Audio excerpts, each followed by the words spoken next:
Hello everybody, John Gregory here from Theme Park Tribune bringing you a Disneyland hotel room tour and review. In fact, it's kind of literal. This is a room tour and review from the Disneyland Hotel. I stayed here for 2 nights in January 2026, paid $335 per night to stay in the villas at the Disneyland Hotel, meaning the DVC section of the hotel. And let me give you a look around the room and give you my thoughts on the place. So, this is a place I've wanted to stay at for years and years and years. I've never been willing to pay, the sometimes like $500 plus per night, often $500 per night that this place charges.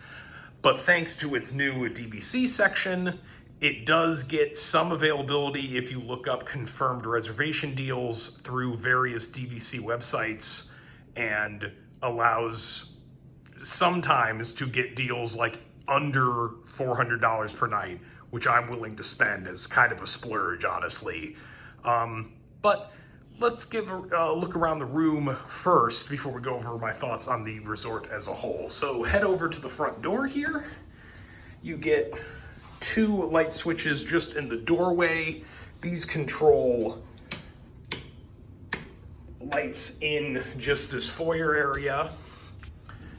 Then off to the left, let's start with the bathroom. Pretty nice appointed bathroom. Hello. You've got just the 1 sink, but definitely room really clearly made for space for 2 people to get ready at the same time, with the 2 mirrors and this extra counter space. So as long as you both don't need a sink right in the bathroom, you can get away with that. Shower over here, very nice shower. Great water pressure, gets heated up really quickly. Has the handheld, which I really appreciate, to just get extra clean and have some more control over it. You do get dispensers of shampoo, conditioner, and body wash in there. Not stuff you can take home, but very nice to have nonetheless. And yeah, nothing but good things to say about the shower. This place being so new, you'd expect the water pressure to be good. And in here, you just get the commode room, but you get some art, and you do get a separate door for the toilet to kind of cordon it off from everybody else. Heading into the main living space, over to your right, you get a full-length mirror. Hello. Just past that, you will see the digital thermostat. And then the rest of the room. Which way should I take this? Well, you got your big TV, sleek, modern, got the Disney connectivity stuff. You can cast things from your phone. You can get right on Disney Plus. All the conveniences you'd expect from a very recent Disney hotel upgrade.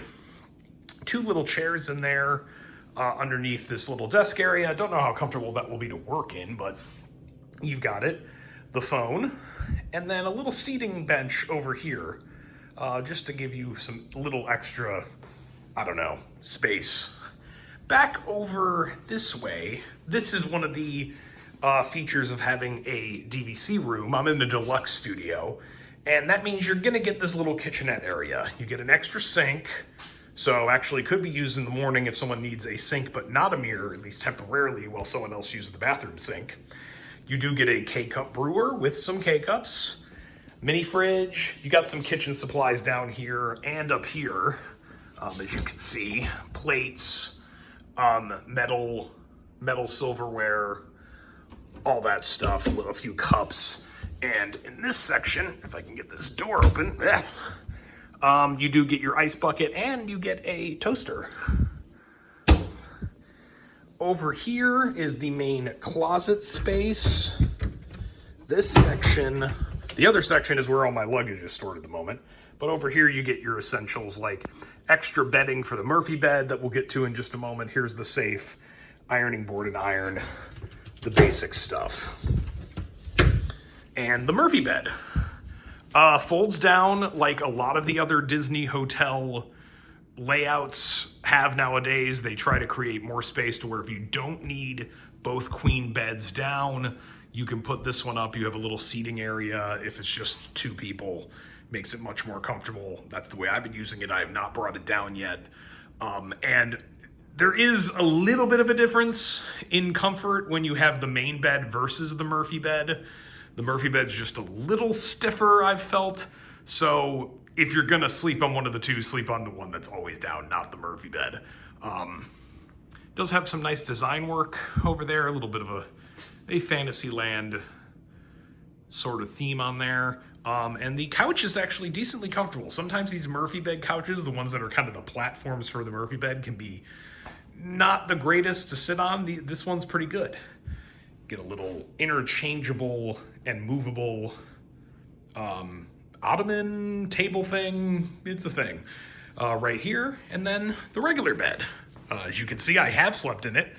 And you know what, do I not make up the bed because I'm not that good at it, or I just want to show you that I have slept in it? Don't question that too much. Let's just go with the second one.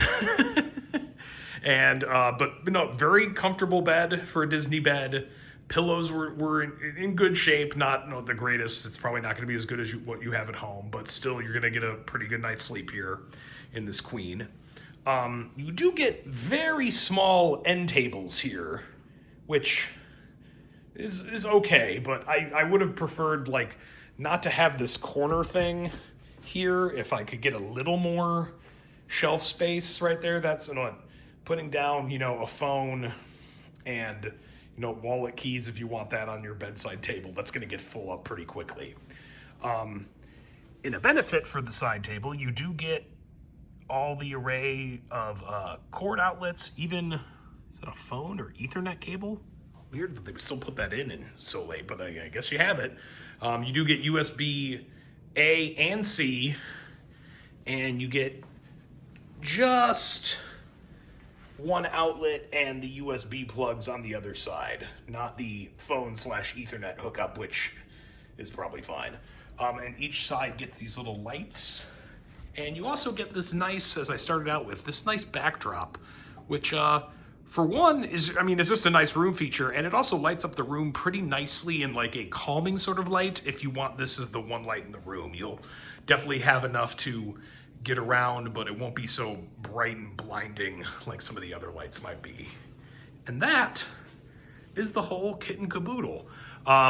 If you can see out there, probably not much with the glare. I'm on the back side of the hotel, so I'm facing away from the resort out into the residential neighborhoods. Nothing really to speak of there. So let's head back over here to wrap up my thoughts on the hotel.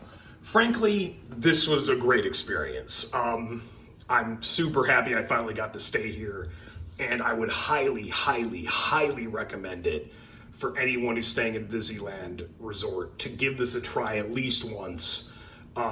If you can score those big DVC deals. I'm kind of the opinion that a $500 hotel is never worth it, and especially at a theme park where you're going to spend a good chunk of at least someday you're staying there, not enjoying the resort, and instead in the park away from that thing you're spending $500 on. That proximity is not enough of a perk to justify that price all the time, especially at Disneyland where a lot of offsite hotels are within walking distance. That said, at the price I paid, $335, 100% worth it. From just the comfort of the room, this room feeling so new, so fresh, really the best that Disney has to offer, other than, I will note, no carpet other than right under the bed. I kind of don't like how they do that nowadays. It makes the whole hotel louder, and I know it's for, it makes cleaning easier, but if people are paying $500 a night here, just clean the carpet more often. Come on. But everything else with the hotel, from the proximity to the parks into downtown Disney to the great pool area. Seriously, one of the best pool areas, and now they've even expanded it with the added DVC pool. Is just really, really spectacular. Everyone should really stay here at least once if you really can. Some of the downsides, I would say their food options need just a little bit of work, because I feel like they're really missing something by not having a non-character dining sit-down restaurant. Trader Sam's kind of counts, but it's such limited capacity that it makes it dicey to get in there, and that's really more of a bar than a restaurant. The loss of Steakhouse 55 from a few years ago, which I still can't understand why they did that, really took away a needed option at this resort, I think. You can rely on Downtown Disney for some sit-down meals, but hey, I want something a little bit closer, and I don't know why they got rid of Steakhouse 55 in the first place. So that's probably the one slam I'd have on the hotel, is just that. Otherwise, it's a solid, you gotta do this at least once sort of recommendation, if you can get the right price. And hey, if you're willing to pay $500 a night, you know, you're gonna have a good time. But I think you can maybe search out a deal and wait for that to be, you know, a once in a lifetime thing. Anyway, that's my solid recommendation for the Disneyland Hotel and the villas at the Disneyland Hotel. Check out more theme park hotel reviews just like this one on my YouTube channel, and a little more content at themeparktribune.com, and follow my socials, usually at themeparktrib on all the platforms. And hey, I'll see you out in the parks.